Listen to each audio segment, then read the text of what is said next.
జరిగింది. ఇవాళ ఎట్లా జరిగింది? 10 ఏళ్ల బీఆర్ఎస్ పాలనలో ఆనాడు మేము ప్రభుత్వం చేపట్టినాడు 68 లక్షల టన్నుల ఉత్పత్తి ఉంటే 1,68,00,000 టన్నులకు వరి ఉత్పత్తి పెరిగిందంటే మా ప్రభుత్వం రైతులకు చేసిన మేలు వల్ల. సాగు విస్తీర్ణం 1,31,00,000 ఎకరాల నుంచి 2,22,00,000 ఎకరాలకు 68% పెరుగుదలతో సాగు విస్తీర్ణం పెంచి మేము చూపించాం.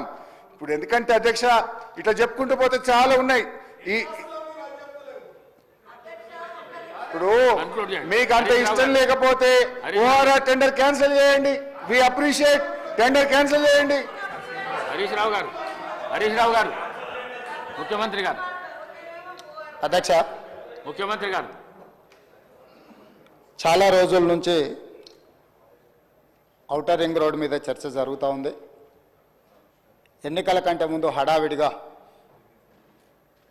సరైన విధి విధానాలు అవలంబించకుండా టెండర్ ప్రాసెస్ను డీవియేట్ చేసి కొద్దిమంది వ్యక్తులకు ఆయాచిత లబ్ధి చేకూర్చడానికి ఔటర్ రింగ్ రోడ్డును అప్పచెప్పిండ్రని సమాజం అంతా, తెలంగాణ రాష్ట్రం అంతా దీని మీద తీవ్రమైన చర్చ జరిగింది.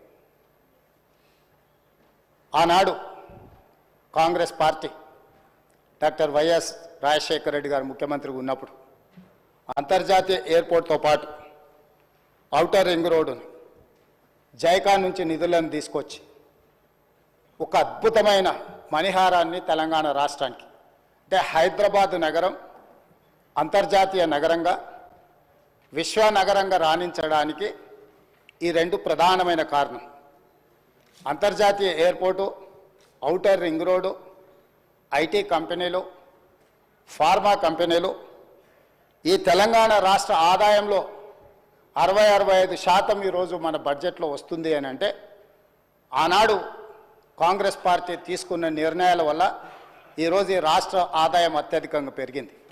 ఇదే కాకుండా ఈ నగరం ప్రజల యొక్క అవసరాలు తీర్చాలి, దాహార్తి తీర్చాలి అని ఆనాడు పీజేఆర్ గారు పదే పదే చేసిన ధర్నాల నేపథ్యంలో కృష్ణానది జలాలను ఫేజ్ 1, ఫేజ్ 2, ఫేజ్ 3 కావచ్చు, గోదావరి నది జలాలను హైదరాబాద్ తాగునీటి దాహార్తిని తీర్చడానికి ఈ హైదరాబాద్ నగరానికి కృష్ణా గోదావరి జలాలను తరలించి ఇక్కడికి వచ్చి నివసించే లక్షలాది మంది ప్రజల యొక్క అవసరాలను, తాగునీటి సమస్యలను పరిష్కరించింది కాంగ్రెస్ పార్టీ.